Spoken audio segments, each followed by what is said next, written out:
आपली फायनली 7वी ज्योतिर्लिंग पूर्ण झालेली आहे. मल्लिकार्जुन.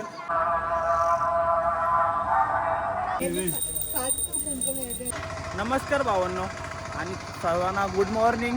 वाजले जातात 10 आणि आता मी चालू नाश्ता करायला आणि तुम्हाला सांगतो आता पोहोचलो आपण मल्लिकार्जुन. आणि आपला हा ट्रिपचा 7वा दिवस आहे. आपण रामेश्वरम आता मल्लिकार्जुन आलो आहे. सकाळीच पोहोचलो आहे. आता अंघोळ करून चालू आहे दर्शनाला. 12 वाजता मे बी बंद होतं मंदिर.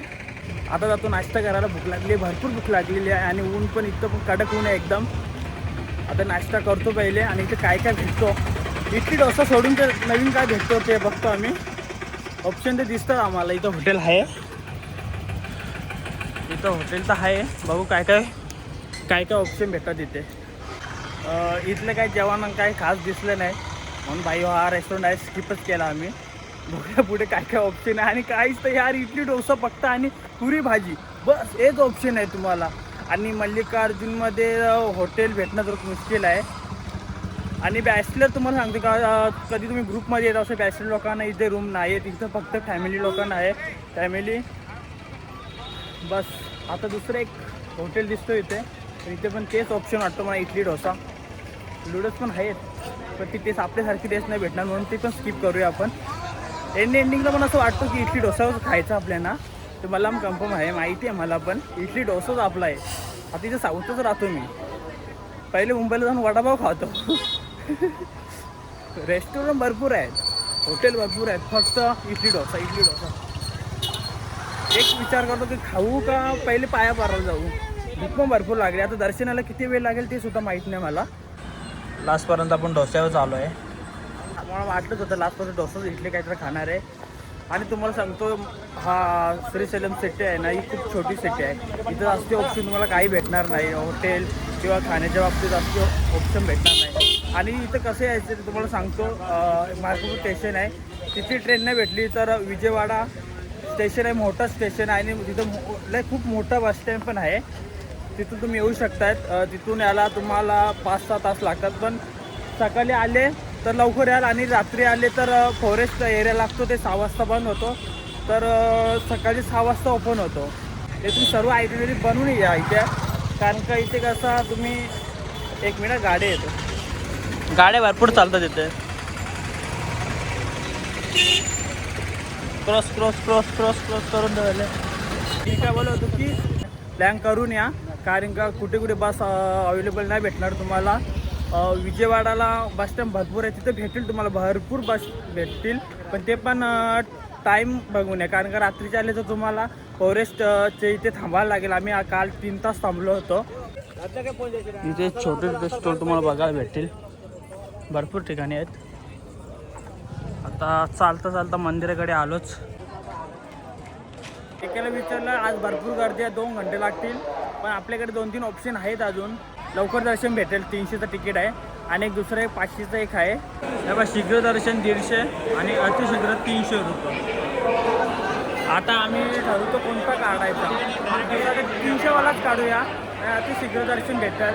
आणि भरपूर गर्दी आहे, म्हणजे समजणार नाही व्हिडिओमध्ये पण भरपूर गर्दी आहे. मला वाटत नव्हतं की एवढी गर्दी असणार आहे इथे. ये इथे तिकीट काढूया. आपण काढला आता 300वाला तिकीट.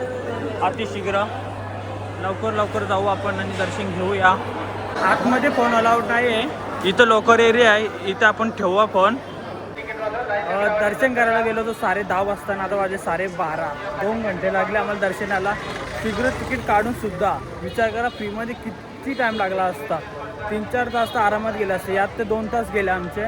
आता झाले दर्शन. आता जर फोटो काढायला जातो. पहिले तर बुटा घ्यायला जातो, आपली तिथे आहे ठेवलेले. फायनली दर्शन झालेलं आहे आपला. आणि आपली फायनली 7वी ज्योतिर्लिंग पूर्ण झालेली आहे मल्लिकार्जुन. आणि एक शक्तिपीठ पण पूर्ण झालं आहे आपला. इथे पार्वती आणि महादेव एकसाथ बसलेले आहेत. नंतर आम्ही जेवायला गेलो. आता 2 वाजल्यात आणि आपल्याला साक्षी मंदिरमध्ये जायचं आहे. साक्षी मंदिर मेन आहे, गणपतीचं मंदिर आहे. कारण का हा ज्योतिर्लिंगचं दर्शन घेतल्याजवळ मग त्याच्यानंतर गणपतीच्या मंदिरात पाया पडायला जायला लागतो, तेव्हा दर्शन पूर्ण होतो. कारण की गणपती आपला साक्षीदार असतो की आपण इथं आलो होतो आणि आपण मल्लिकार्जुनमध्ये दर्शन घेतले होतं. आता आले गणेश मंदिरमध्ये, साक्षी टेम्पल. आणि दुपारी झोपून गेलो होतो, आता उठलो आणि फटाफट आलो आहे. आता सर्व मंदिर करतो, खूप लेट होईल आता. शूज तर पहिलेच आम्ही काढून ठेवलं आहे. श्री साक्षी गणपती स्वामी टेम्पल दर्शन घेतलं आपले गणपती बाप्पाचे. आणि आता स्वतः गणपती बाप्पा साक्षीदार आहेत की आपण मल्लिकार्जुनला आलो होतो आणि महादेवचं दर्शन घेतलं होतं. आत्ता बोलू शकतो की आपला 7 ज्योतिर्लिंग पूर्ण झालेले आहे. आणि अजून आपले 4 मंदिरं आहेत, 5 मंदिरं फिरवणारे झाले, 4 मंदिरं आहेत अजून. लवकर जायचं आपल्याला, कारण का संध्याकाळ व्हायची वेळेला आलेली आहे. आता दुसऱ्या मंदिरमध्ये आलो आहे आणि इथे 2 मंदिर सतत आहे, म्हणजे आपले 3 आपले होऊन जातील.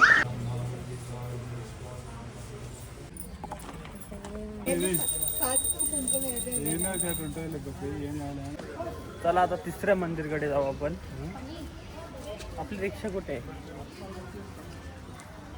हे कोणसा मंदिर आहे? ललिता देवी. ललिता देवी. ललिता देवी. Okay okay. हा आहे, पण किती नाव आहे ललिता देवी. आणि ते एक सीन आहे की दुपारी जेवढं ऊन आहे ना, संध्याकाळी तेवढीच थंडी आहे. खूप थंड इलाका झालेला आहे, भरपूर थंडी हवा सुटली आणि एकदम थंड थंड वाटतं. आणि आपले 3 मंदिरं झाले का आता, बाकीचे 2 तिकडे जातो आता.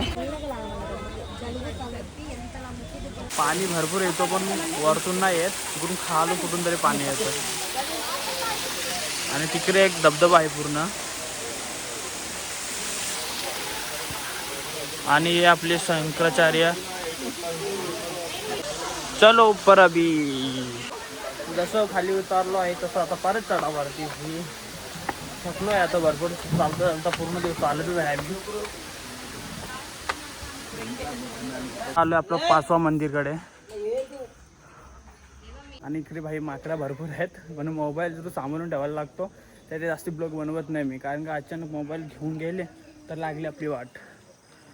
दर्शन घेतो, कारण का मंदिर बंद होतील लवकरच. हे नंदी महाराज. आणि कुठे बघतात माहिती आहे? हे बघतात मेन मंदिराच्या इथे. हा मेन मंदिर. दिवा लावतो आता, मंदिराकडे आलेलं आहे. भाई रात्रीचे 1 नंबर दिसतो मंदिर, 1 नंबर मंदिर दिसतो. तुम्हाला दाखवतो मंदिर.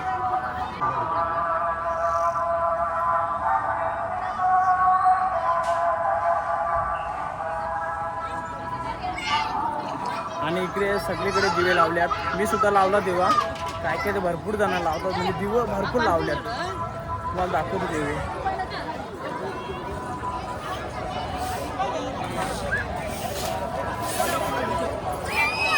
आणि इथला काय नजारा दिसतो, खतरनाक रात्रीचा व्ह्यू. हा खरंच रात्रीचा 1 नंबर दिसतो, कारण रात्री आणि प्लस रात्रीची तर थंडावा एकदम. आणि दुपारची एवढं ऊन आहे, काय सांगू तुम्हाला.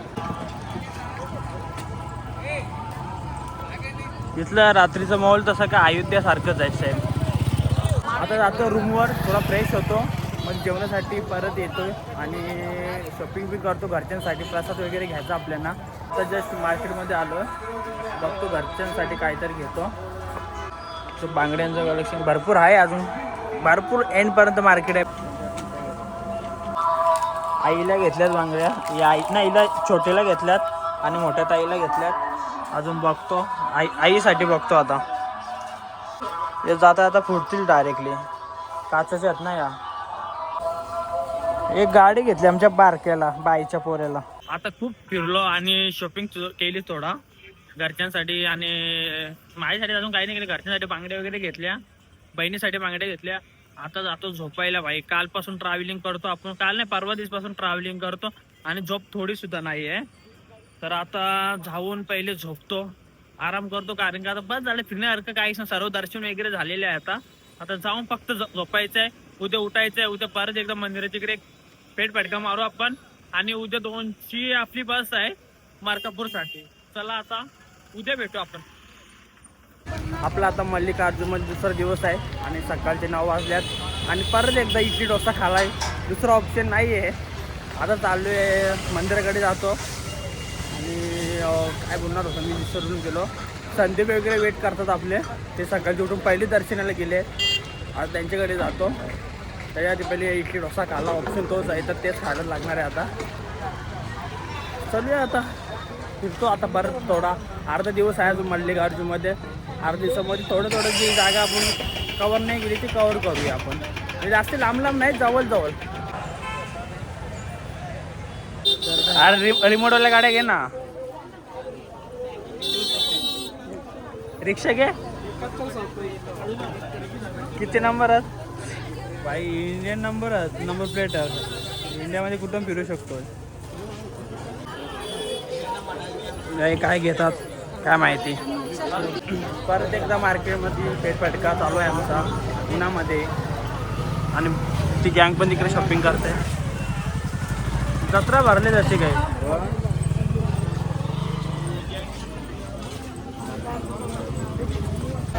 आता आलो आहे श्रीसेलम बस स्टँड तिथं आलो आहे. आता मार्कापूरला जायचं आपल्याला. बस आली आहे, आपला बसचा नंबर हे आहेत. मार्कापूर बस स्टँड तिथं आलो आहे आता.